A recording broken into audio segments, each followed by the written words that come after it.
talking about we'll give no politics. explanation to why that happened, how it happened, but suffice it to say, sometimes technology and I are not friends. Hello! Welcome, adventurers, to another of the Zulu's RPG stream. Now, you might be wondering to yourself, why are these four nice gentlemen sitting on my screen right now and talking to me about RPG stuff? And that is an excellent question to which I actually have an answer for you. We are the Dungeon Masters of Zulu's. That's right, Zulu's Board Game Cafe does in fact have its own in-house Dungeon Masters, or Game Masters, depending on which particular games you are interested in playing. And did you even know that if you would like to employ the use of Zulu's Dungeon Masters, you can? We have a couple of different options available to you right now. You can either have us run an ongoing campaign, a weekly 2-hour get-together with a group of community members. This is a paid service. It is $25 a session, but you are guaranteed a 2-hour high-quality session, as you can tell from our articulation and just how, beardy Jason is. The other options we have... Oh, sorry, say again? I was gonna say that the other thing is we'll either start a new one when we get enough people, or they can join one that's currently ongoing. That's true. If you don't have a group, we can help you make a group. Additionally, we have our Young Adventurers program. That is for kids between the ages of 8 and 17.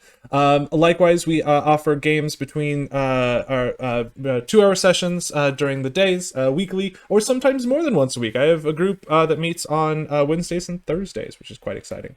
In addition... I've got a couple of groups that'll meet twice a week. I got one on Sunday and Monday, and then I got another Tuesday, Saturday. Crazy. I know, it's insane. But there's more. We do run games every single day of the week. So if there's a day that doesn't work, don't worry. We'll probably have another group. It's true. In addition to ongoing campaigns, we also do parties. So if you thought to yourself, what am I going to do for this birthday? Now that we're finally starting to be able to actually go out into the world, and even if you're not ready to go out into the world yet, we do online events and things. So if you're wanting to have a D&D event, you know nothing about D&D but want to give it a try, we have 2-hour and even 4-hour one-shots that can be done either on the weekends or during the week if you have one of those jobs that allow you to do such a thing. They're great options for birthdays or just a party because you feel like having a good time. Ooh. Plus, you're a little out of focus, Jason. Ooh. This is an example. I mean, obviously, I would normally be standing. The Dracolich. But yeah, this is kind of a setup I just had going. I kind of cleaned up a little bit, so it's not all.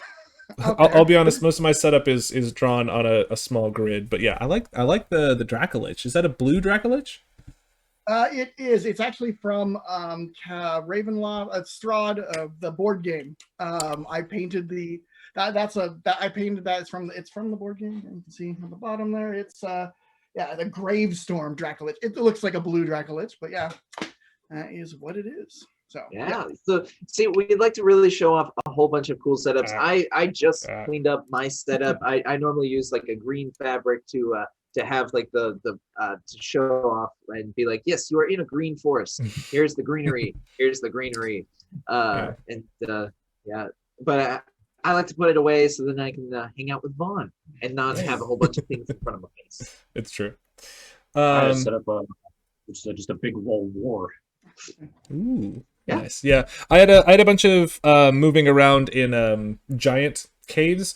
So I ended up. I don't know. I probably won't be able to show this very well, but I have this. This is the caves and things that they were invading, mostly because they were moving pretty great distances, and I don't have a lot of giant miniatures, as it turns out. So, you find. Honestly, it was mostly just for remembering where they were. But yeah, so all of this is to say the reason that we do these is partially because we like to be able to take the information that we've imparted, but also so you can get to know us. Put a face on those names if you're seeing on our website. Speaking of which, that website is down here, zulusgames.com. If you go to zulusgames.com, there is a tab that will say D&D sessions. Now, if you're also interested in learning about other games, I know that Jason is a big fan of a variety of different titles. Vaughan, you've been learning Fate and some of the other ones. And I'm sure you could convince Alex that he wants to run a Star Wars game for you quite easily. So yeah, don't think that we're limited just to D&D. We have all kinds of games in our old arsenal of games. But Some of you might be here for that, but some of you might be here because you want to hear us talk about fun things. And if you read the title, you know that today we are talking about homebrew rules. So, quick question while I get something set up real fast. Jason, what is a homebrew rule? So typically it's not well, it is a rule that you have for your own personal games that doesn't really exist. You know, if you're not following directly what's in the rule book, there's something like a rule that bugged you or something you think the rules are missing, and it's something you're adding to the game. There are lots of, if you look out there, lots of different house rules. I mean, like particularly, I even have a rule for house rules in my head when I'm making them for my games, which is that the rules have to apply equally to the player characters and the NPCs, to be fair. So you don't want it. I mean, you can kind of have things that are purposefully for the players, you know, that maybe give them a boost if you think that's necessary. But it's not a good idea just to overhaul and just make it so that that everything that you do as a DM is better. So I try and like keep that equal. You know, it's very hard. You don't know until you play test it, because sometimes you'll be like a little rule tweak can have weird ramifications down the line. It's and there are things that are actually published, things like Unearthed Arcana from Wizards. Those come out, but those aren't play tested yet. So always be careful using that stuff, because that stuff can be hideously unbalanced, because they're just looking at it, and you're supposed to give a response like, oh, this was great, or this was unbalancing, or so whatever. The thing is, you're the one that's testing their homebrew rules. Yes, that's the cool part about Unearthed Arcana. Yeah, and it's a lot of fun. It's a lot of fun to look at it. Like I particularly, when I come up with house rules, I'm looking at what do I feel the rules don't help, and then trying to fix those things. Like, I mean, I'll look on Reddit and things like that. I'm always looking out for stuff. So I pulled rules from everywhere. And some of them I've used and decided against, and some of them I continue to use, or and that kind of thing. So, Rob, are you ready or? Sorry, my audio is clipping out. I think it's my head earphones. I was listening to the stream and it sounds about right. Okay. So I was gonna try to find something. There's a line, I believe, relatively early on in either the Player's Handbook or the Dungeon Master's Guidebook that talks a little bit about the fact that the rules set in the books are more guidelines than necessarily like set in stone way they must be. I think there's definitely a couple different schools of thought when it comes to rules in general. I have definitely heard players and DMs when talking about different things that you're doing with the rules, simply saying, well, that's not in the rules, so you cannot do that thing. Whereas I've also had other DMs that are very fast and loose with the rules. In the Dungeon Master's Guidebook, there is actually, now that I'm thinking of it, there is actually a section of alternate rule options. There's a handful of different things that you can do that are in there. I believe, Jason, you used the variable proficiency. Yeah, proficiency dice, and that one is basically you take the number, at first through fourth, it's +2 is your proficiency. You instead change that +2 to a D4. So when you roll a D20 and you have proficiency, you add that D4, and then every time you go up, it goes up a die. So it's +3, you just double that, so it's 6 D6. When you're at 5 through 8, or 9. Whatever it is, off the top of my head, I'm not remembering correctly, but so that one I genuinely like, especially at high levels. It gives you at least a chance, especially with expertise. There is a chance you get because you can get you're gonna average, like on a D4, if your normal bonus is a flat 2, there's a chance you're gonna more than likely 75% chance you're that or better. But there is that chance you roll 1 on that D4, so you can kind of be wonky. And the same is true with expertise. It where instead of being a straight +4, you roll 2d4. Which that is awesome. So you could have a chance. Well, so that is awesome to have a chance of being really, really good, like one time, or just like you're normally pretty good, but this time you just didn't try very hard. Yeah. Plus, it's always fun to throw more dice. Yeah. I was also thinking like one of the, and that's like a baseline. That's like a fundamental change to the game when you change like something like that. But like in general, like character creation, there's a lot of like you might have different ways you roll stats if you roll stats, or you don't have to do it according to the rules. You can just decide as a DM or talking with your players that you want to do it in a different way. Like there's the new rules in Tasha's where when you pick your race, you can kind of trade out like what the bonus is. Like if you're playing an elf and you want to play one that's higher constitution instead of being higher dex for whatever reason, like a barbarian elf or whatnot. You can do that, but that's still an optional rule. There's a lot of optional rules in Tasha's for the different classes, and so that's very much character creation stuff, or sometimes later level. But one of my biggest like bugaboos when I look at character creation that I've always like when it comes down to a fundamental change, I haven't instituted this one as official rule, but I really like this one, which is intelligence tends to be a forgotten stat. Like it's a dump stat a lot of times. Okay, go ahead, Rob. There he goes. Yeah. So like I would like to like it's easy to go. I'd rather put my points into Dex because intelligence, if you're not going for a knowledgeable character, you don't really want it. So one of the ideas is to for your proficiency bonus of +1 or more, you get an extra language or tool proficiency.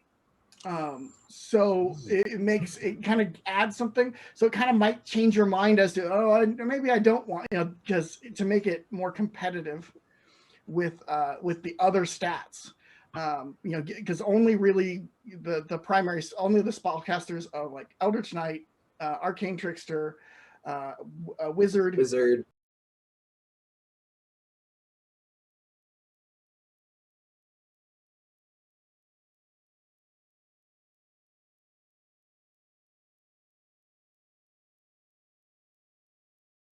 Like everyone like always dumps intelligence.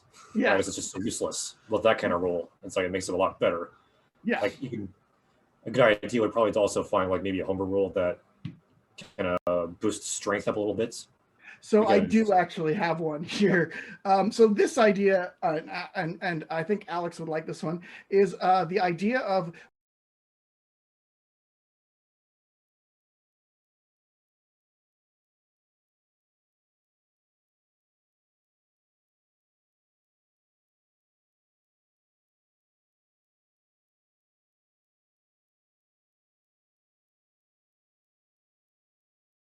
MVP of stats in D&D.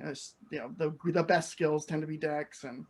But if I can hit harder with my big weapon, I like that. I really like just swinging giant swords. That would be dope.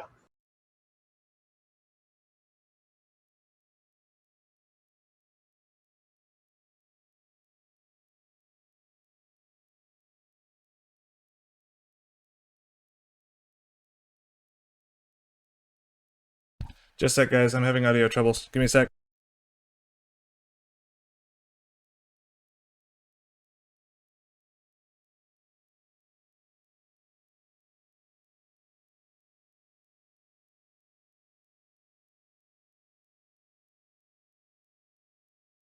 I don't know what is happening with my thing right now, and they can't hear you because I can't hear you.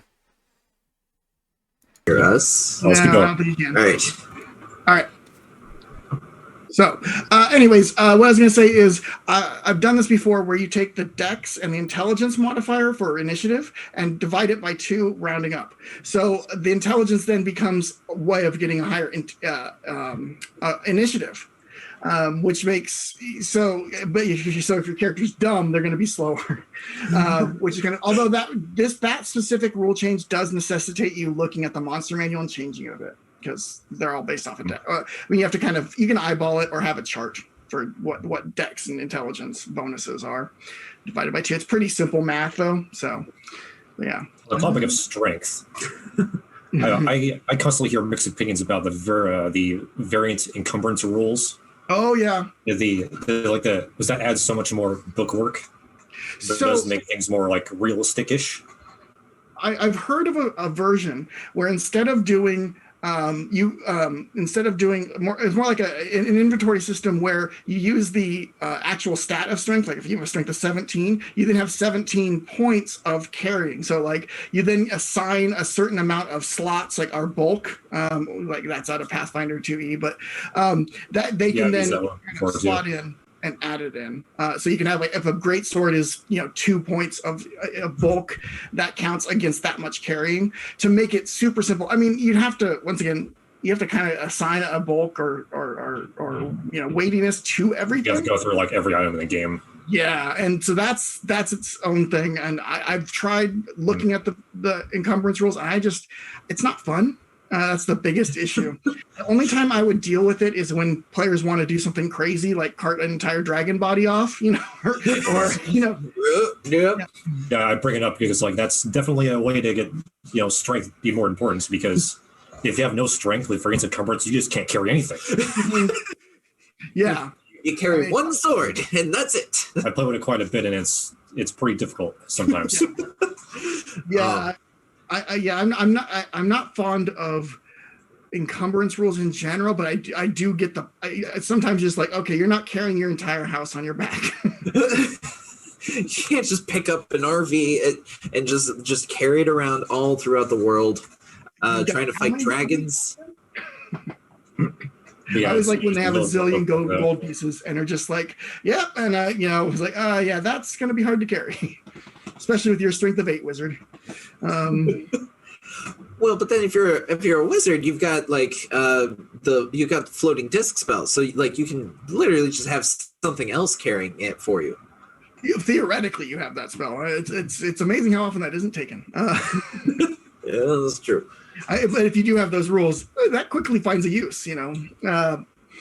Yeah, so that's one of like for character creation. Is there any other rules you guys use for character creation, like that you've thought of, or homebrews, or specific bugaboos about like general like character stats and things? Well, I know if you've got some. Go ahead. All right, cool. I know one thing that I heard from a friend online. Like I think it's in 2nd edition D&D where you would literally take a D20 and then roll it to see what your stat was in character creation. It's not in. That's not in 2nd edition proper, but there probably is. That's probably a house rule. Right. It was like a house rule for 2nd edition. Yeah. Like I heard that, and I was just like, that could cause so much pure chaos, because like what if you get that person that rolls like a 14, 15, 16, all that good stuff, and then for like they just roll a natural 1. So another one was in Dark Sun, which is a 2nd edition expansion. They used 5d4 for your stats, which caused it to be relatively high, but the average would still be in that middle. But it would lean higher than 3d6. I mean, I've got a friend that would just roll max on everything. That's just the way he does it. No, everybody has that friend. Every time I rolled for stats, it was like, oh, God stats.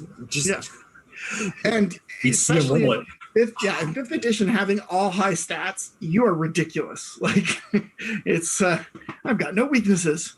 So yeah, rolling stats. I used to always I like rolling stats, but at the same time, I look at it now and go, I don't think I like it as much because it swings so hard that I lean away from it now. But the whole getting ready to roll a whole bunch of dice like that's always so much fun. Just I'm gonna take my dice and roll them all.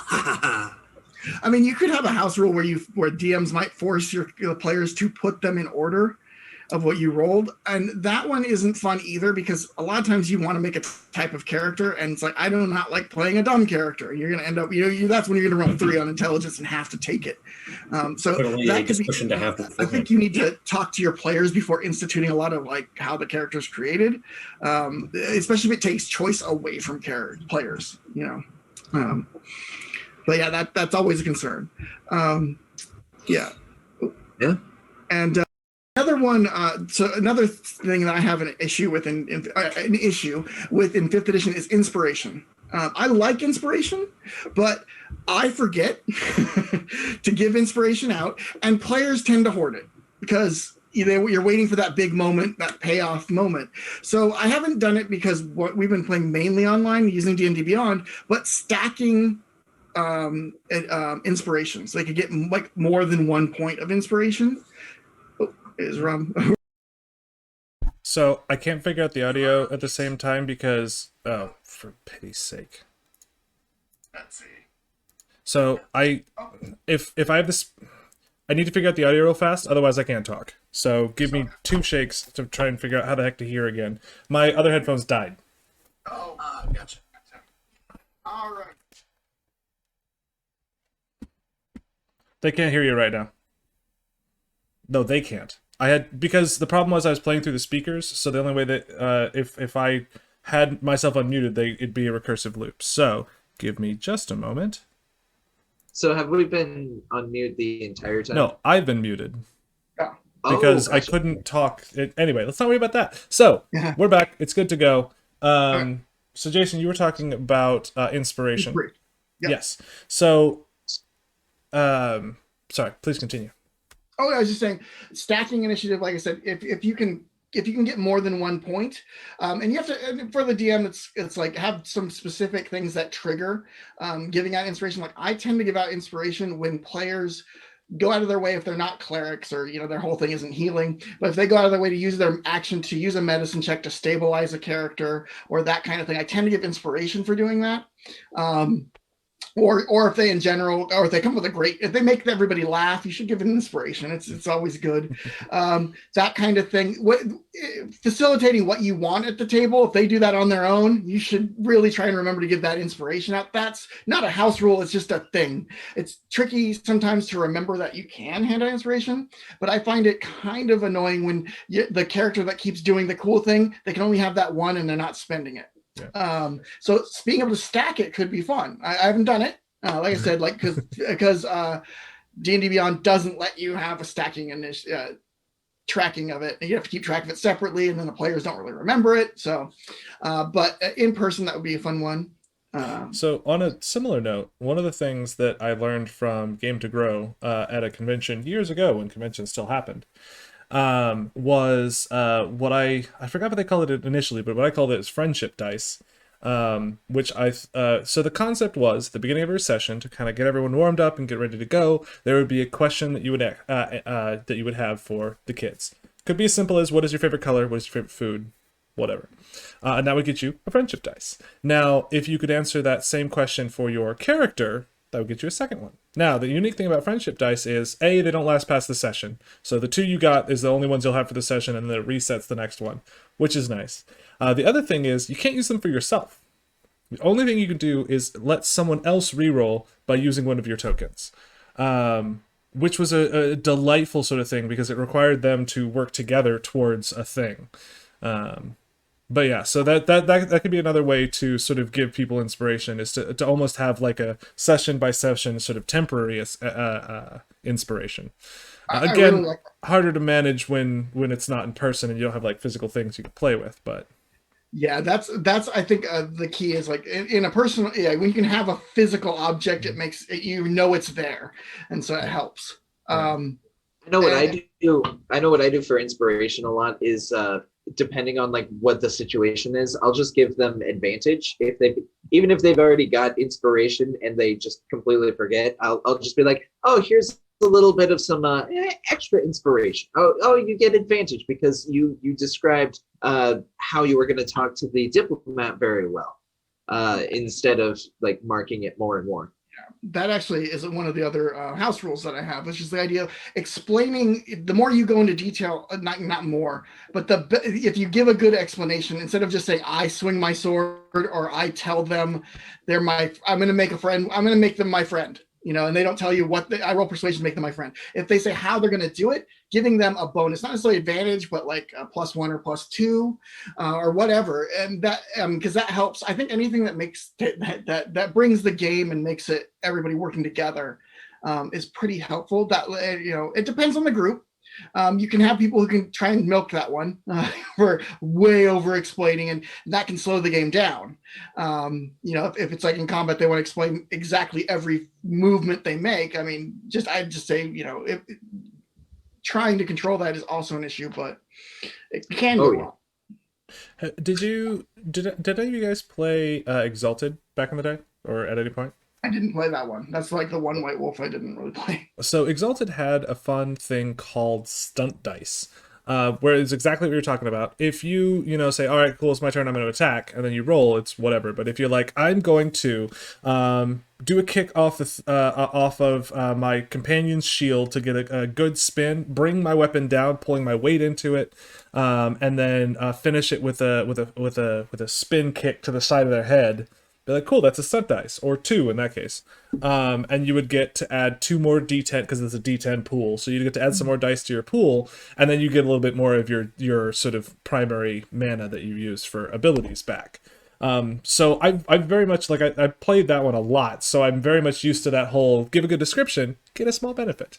Yeah. And in the same way that a lot of times players, once they take someone out, they'll like to be like, and then I turn to the other people and I give them a barbaric yelp or whatever. Then I'll be like, all right, sounds like an intimidate. Roll intimidate with advantage because you just eviscerated a person and you're 6 feet tall or 8 feet tall, like whatever. Because generally they've done something to enhance themselves. And it could be another kind of roll too. Like if they want to roll Arcana to check out if there's any secret markings on something, or that kind of thing. Like, oh, I pull out my book and I'm referring to my spell book and trying to see everything. Describing how they're doing it. It just, if you give them a bonus to do it, that's kind of nice. They're helping you tell the story as a DM, and that's always nice. It gives you a little more to work off of too when they're like, I roll Arcana.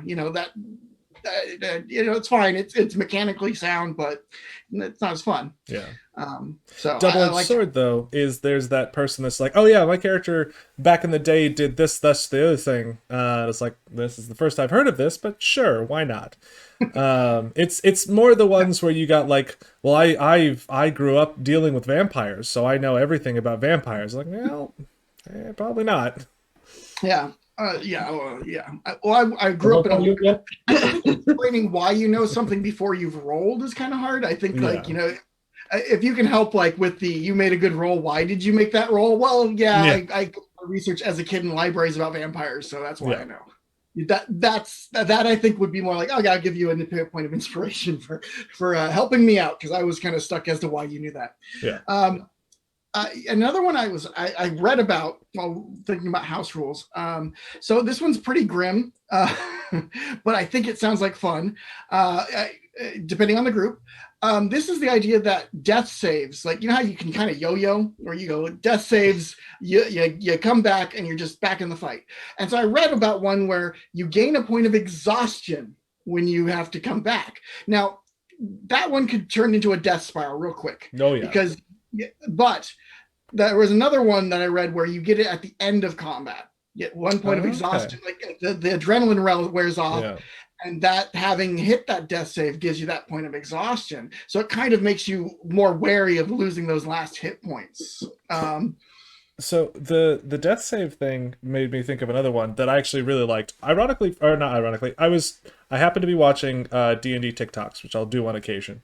Usually the compilations on YouTube. But anyway, one of the things that they were talking about was having the DM roll the death saves. Yeah. And then not tell anyone.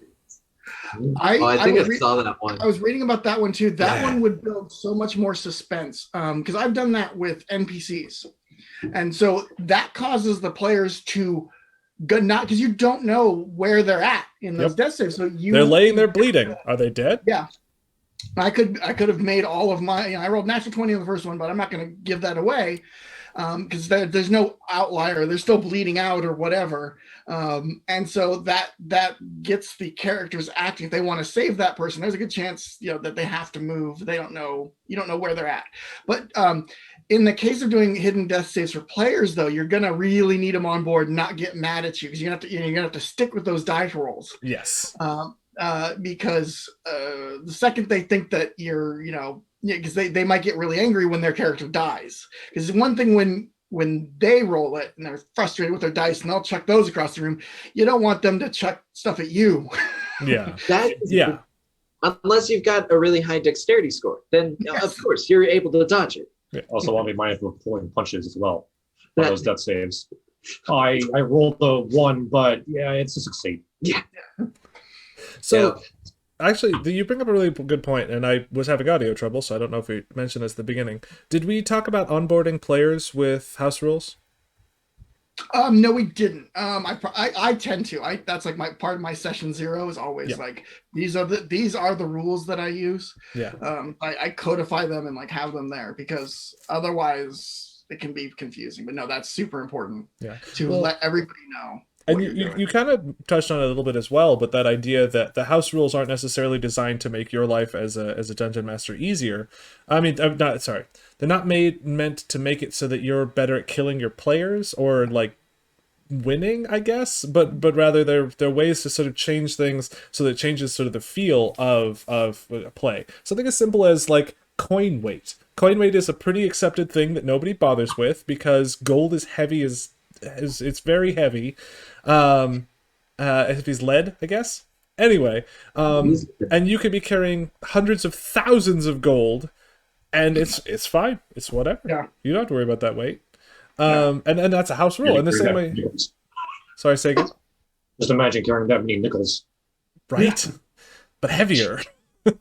Yeah. But yes, there's a lot of things that are just sort of like commonly accepted things that we just don't really think about. You were talking about encumbrance before. And like I don't like encumbrance because it doesn't add to the feel of the game. But that's a house rule because encumbrance is a thing that exists in the rules. There's one group. They're really young kids, and basically, we ended up accidentally setting up this new house rule for their group where they get fantasy credit cards. So to help explain the whole why they're carrying thousands of gold pieces. Yep. They're just like, I'm just going to swipe my fantasy credit card. And then they're just like, I accept it. Yeah, and that could actually be a really fun thing you do in the world where you're like, I don't like how this mechanic or rule works. Find an in-game reason for it to work. The same reason that I don't bother tracking arrows most of the time is because you're fighting enemies that have arrows that you can pilfer off of them. Or you're in a forest and can make arrows. Like, even if you happen to snap an arrow, like you just pull out the arrowhead, grab the feathers, find a new stick, bang, arrow. So the tedium of like tracking specific arrows, but that's always the thing that I mentioned to my players when we were very first getting started. It's like, hey, this is how I like to run games. Are you okay with that?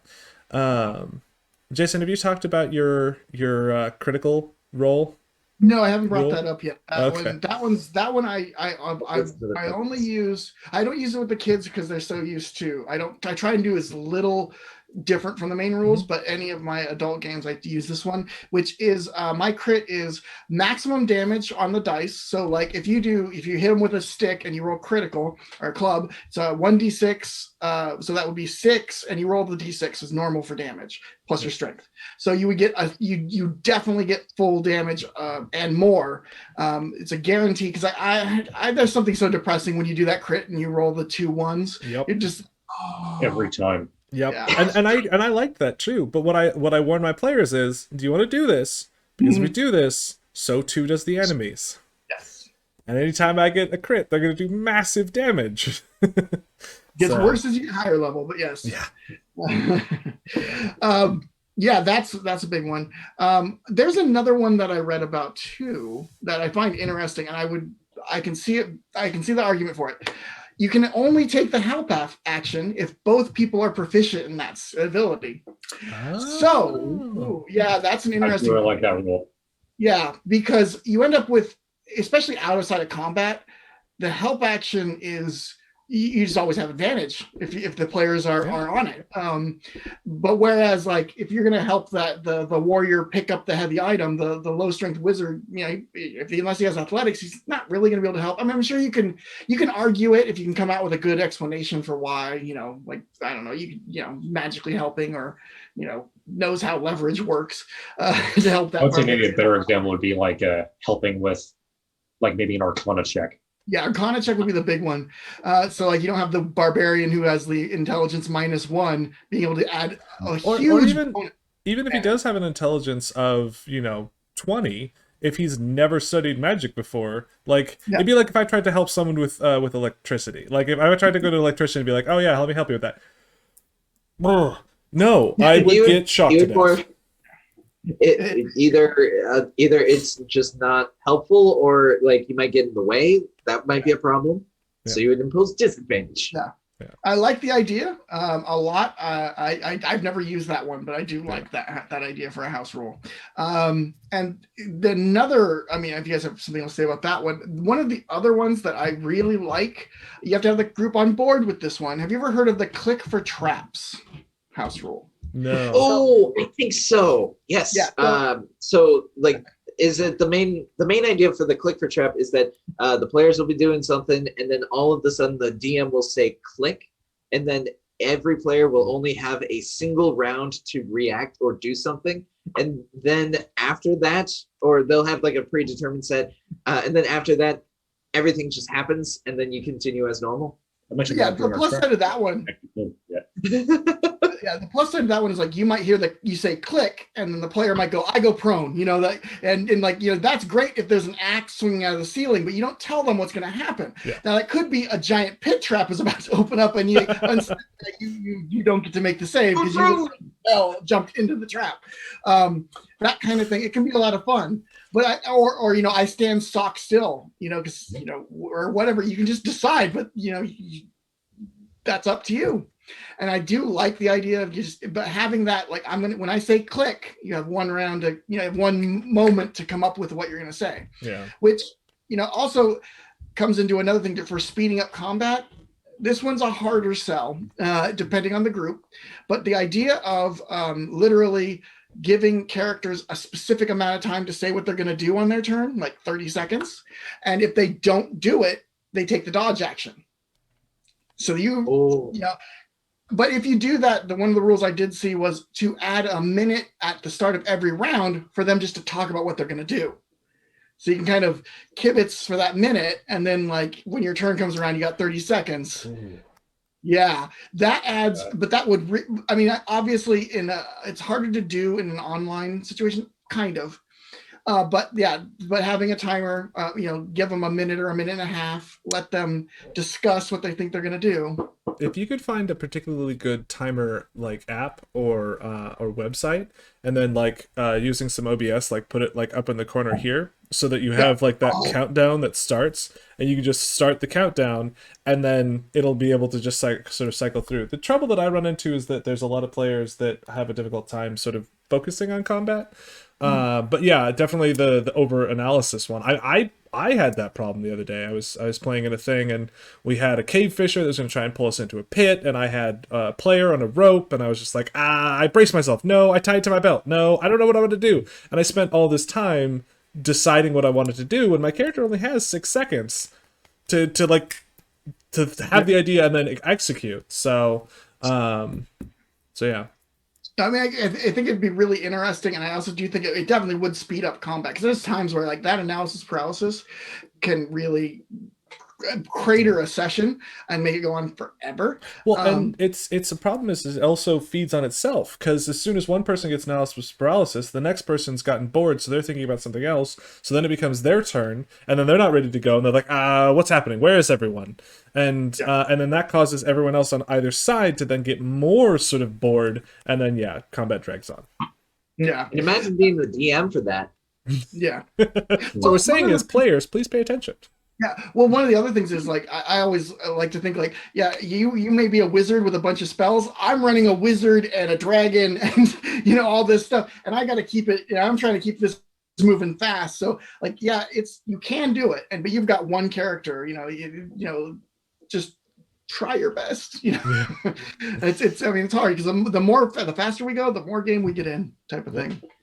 Got it. Got the timer. I got the stopwatch. Yeah, fancy. Right, so that's great. Oh gosh, you have to talk about this for a certain amount of time. Oh no! Actually, is there a way you can do a countdown one? The timer. Yeah, so it starts at a minute, then counts down. Because I feel like that's always the as you see it getting closer and closer to 0, you're just like, oh no. Yeah, well, definitely. That's right. Like let's talk combat reminds me of another pretty game changing house rule where you were like everyone, like even the enemies, like decide what you're doing on your turn, like all at the same time, and then it's like you hit the start button, and then they all play out at the same time. And then but like certain things would like automatically go first. Like an example being like if someone already has like a bow drawn back, just releasing the arrow will happen a lot quicker than going like this with a sword. So like arrows would like fly first before. Like, that's assuming that the arrow is already knocked, right? Yeah, that's what I'm saying. Because I was just saying, already ready. The reload process is about as long as haha. Yeah, of course. Yeah, that would be like the same. Yeah, but nice.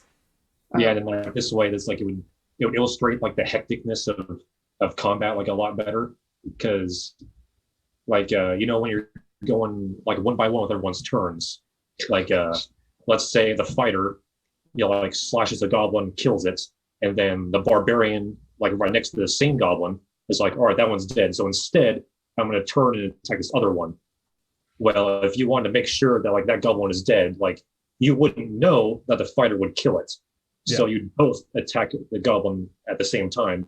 Like maybe the fighter kills it, but the barbarian just kind of like wastes its attack. Then of course like the enemies do the same thing. Yeah. That sounds like fun. Well, and what's interesting with that, what you could do is make it so that like, well, you couldn't do your full turn, like, because you can still like, if you watch someone bludgeon a goblin to death and you're just about to hit him, you can like sort of redirect to try and attack someone else, but you wouldn't be able to do like a full turn with that. I'm trying to think. There was a game system that did that, and I'm totally drawing like there's a role playing system. One of the other interesting ones was a game. It was actually the Doctor Who role playing game. In that one, initiative worked in order of to be thematic. If you talked, you went first, because the talker is like because in the Doctor Who universe, he's always disabling. In fact, combat, if you and then second was running away. You always got to run first. Yep. If your action was just getting out of there, you get to go first, and shooting was like the last. And combat was the last. So like all the like combat monsters were always like the Daleks in that case were always like missing because you're running away from them.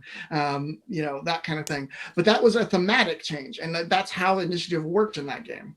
So it's funny you mentioned the initiative thing. So West End Games Star Wars is actually kind of similar to what you're talking about, Vaughan, where everyone decides what they want to do in the beginning, and then everyone rolls. And the higher you roll, the higher initiative you get.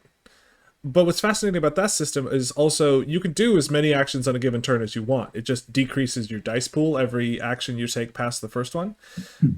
So dodging is an action that you have to take. So that will decrease your dice pools for things. So if you want to like attack, but then also try to dodge out of the way, that's harder to do because you're doing two things at the same time. Now, granted, the difficulty to hit you is determined by the different attacks, but like a melee attack only has a difficulty of 5. So if you have a brawl of even a dice, then you're still going to hit them a little less than half the time. But if they have any dice at all, you're going to want to start parrying or dodge it. Well, you can't dodge a melee attack. That's not the point. So I always really enjoyed that one where you're picking all your actions, then you're rolling to see who does what, and then kind of going from there. Initiative is probably the biggest one. There's alternate initiative rules in the DMG. I've never messed. Those are super. It can be tricky. It depends on the group. Always depends on the group. And I remember I think it was second edition that had the weapons actually had affected your initiative, what you were attacking with. Yeah. So. Yeah, the Exalted had a similar thing where essentially everyone would roll to determine their number. So like 1 through whatever, and then each attack had a certain number that would be attached to it. So if you started at initiative 5 and you attacked with like a dagger that has like an attack of 4, you're now going at initiative 9. But if the guy that was going at initiative 4 attacks with like an 8 for his speed to attack, that means that he's not going to go again until 12. So you can attack twice in the time that takes him to attack once, because your weapon is just faster to attack. Yeah, another game system called Feng Shui. It was a Hong Kong action game, and but in it when you had multiple attacks, you would roll and you would take minus so much, and then you operated at different points in the initiative tracker. So like, so it would be a higher number, but like your second attack is 10 less. So you're acting on, you act on 20 and then 19, 18 and so on, but you'd have on 10, your second attack. So your attacks were staggered in between, unless you were just way faster, and then you could have multiple attacks way before anybody reacted. But now that, once again, totally different systems. But I also have a couple of house rules I really liked that are very specific. Like this one, vicious mockery. If you can make the table laugh, you succeed automatically on the saving throw for vicious mockery. I think, that, like, those moments where that insult is so good that you're just like, you totally got it. Okay. Yeah. Success. And another one, I haven't had to deal with this one, but the rules as written, Sentinel, the feat is brutal. So I don't know if you've read it. Sentinel is, you can kind of block off an area. They can't move closer. But the biggest thing about it is there's no size discrepancy.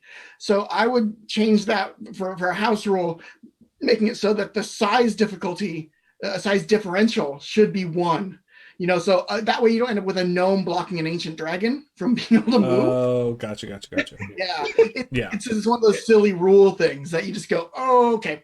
Or an ogre, theoretically, I mean, I think, an ogre, for a small creature, an ogre would be 2 higher, So, but a human could block an ogre, but, a halfling or something, not so much. Yeah.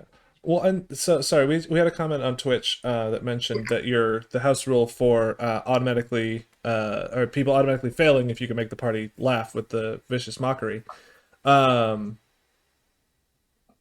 think that a lot of times your house rules should serve a function, either to clean up how it's running, or to sort of encourage this particular sort of thing. So if you want to make the group do more role play, then make a house rule that it promotes that role play. And actually, I always like when people use Tasha's hideous laughter to have them tell me a joke.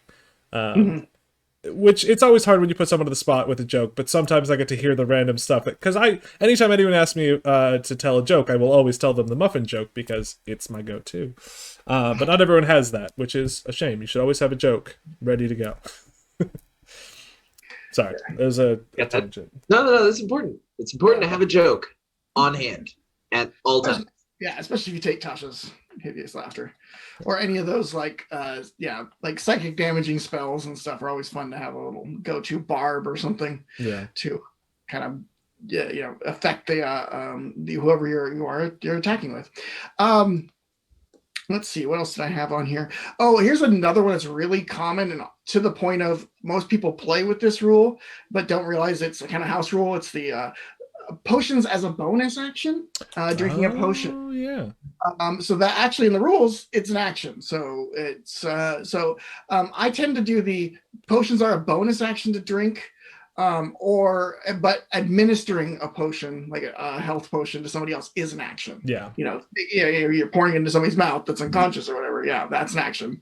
But yeah, bonus action, mainly because usually taking an entire action to try and heal, especially healing potions specifically, you don't want to do it, because in terms of action economy, losing your fighter or something, you're losing like 2 to 3 attacks if you're high level, and compared to like maybe if you get hit once, that's going to probably negate that health potion you've got.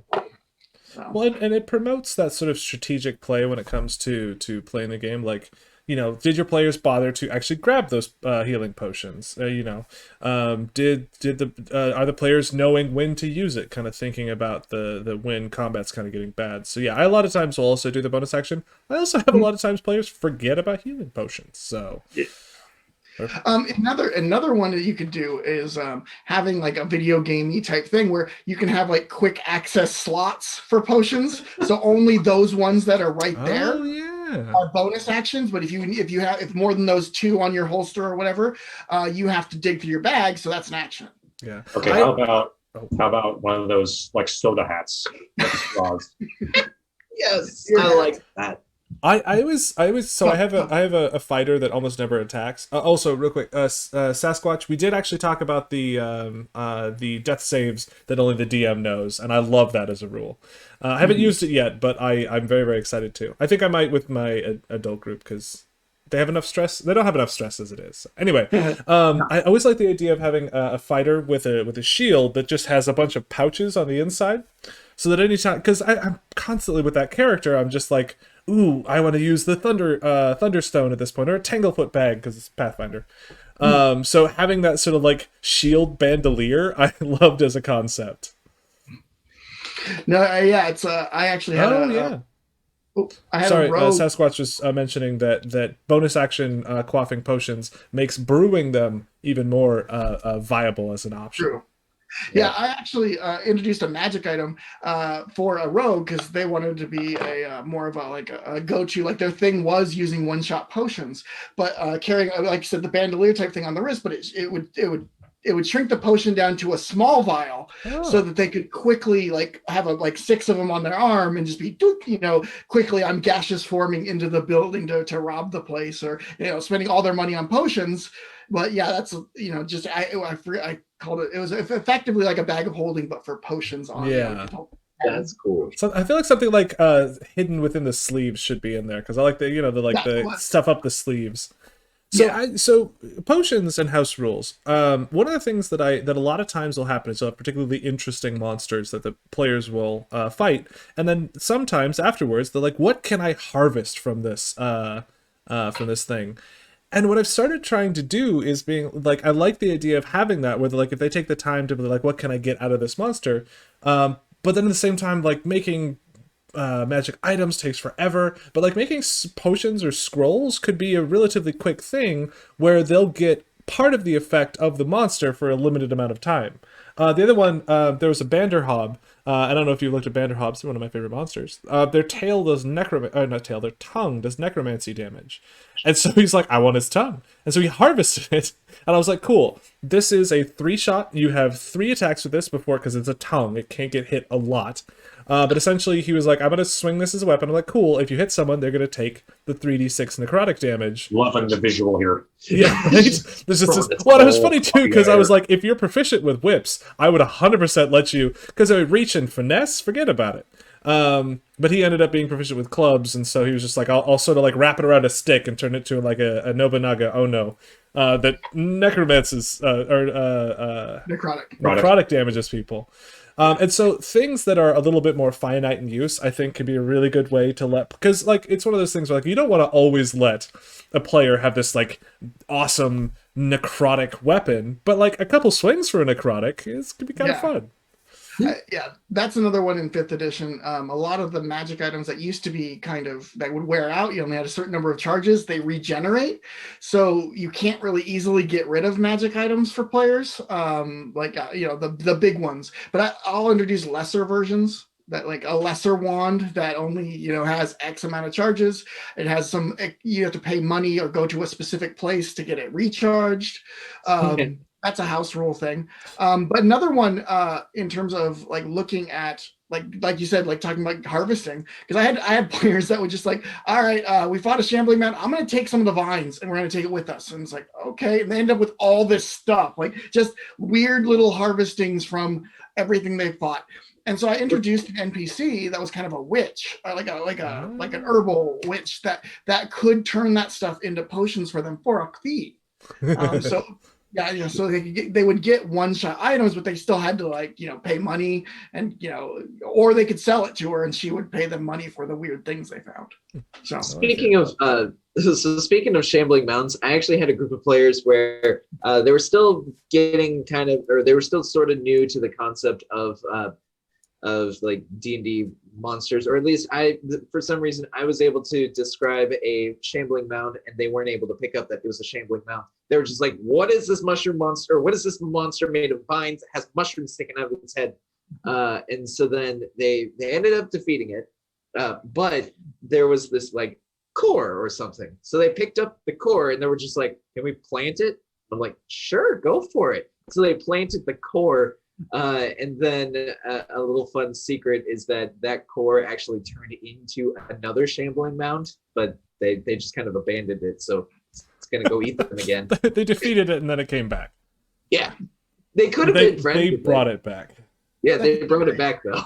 Have to also appreciate when you describe a monster and then the players don't know what it is and start freaking out. That's amazing. Oh, I've found that a lot of players know what monsters are, and they'll have very specific reactions to it, like, oh, well, we need to do this or we need to do that. So a lot of times what I've started doing is I'll use a stat block that is relatively common, but I'll make up the monster, because adults are better at this, but kids are real bad at metagaming. Where they're just like, oh, well, I know how many hit points it has and all this stuff, and I was like, no, but that's not the point. Well, or you can like swap it around. The other like thing is to go, if you go opposite with it, like, so if they can just be goblins, but those goblins routinely paint themselves up in horrifying makeup and stuff, that can lead them to think that it's a completely other type of creature. Yeah. Even if, or, you know, the kobolds making it look like there's ghosts.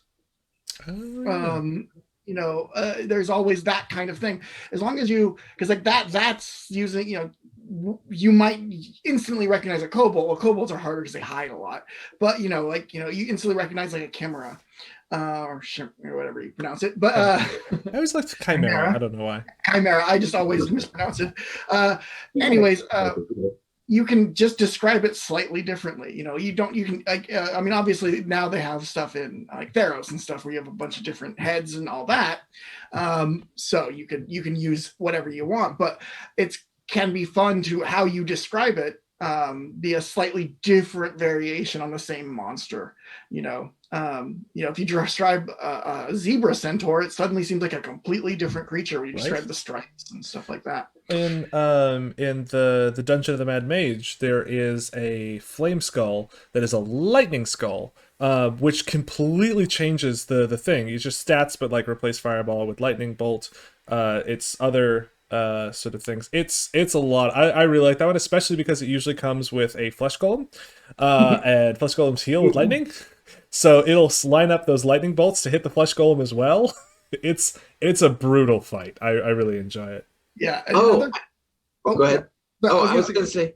Oh, go ahead. At the same time, let's say it. Well, one thing that I like to do to mix up spells is to have like the players choose, if they cast the cantrip light, what color light do you want to cast? Or if they choose like if it's like firebolt, what color flames do you want? I mean, it's going to deal the same damage, but what do you want to be shooting out of your hands? Do you want to be like a Zulu from Avatar and shoot blue fire?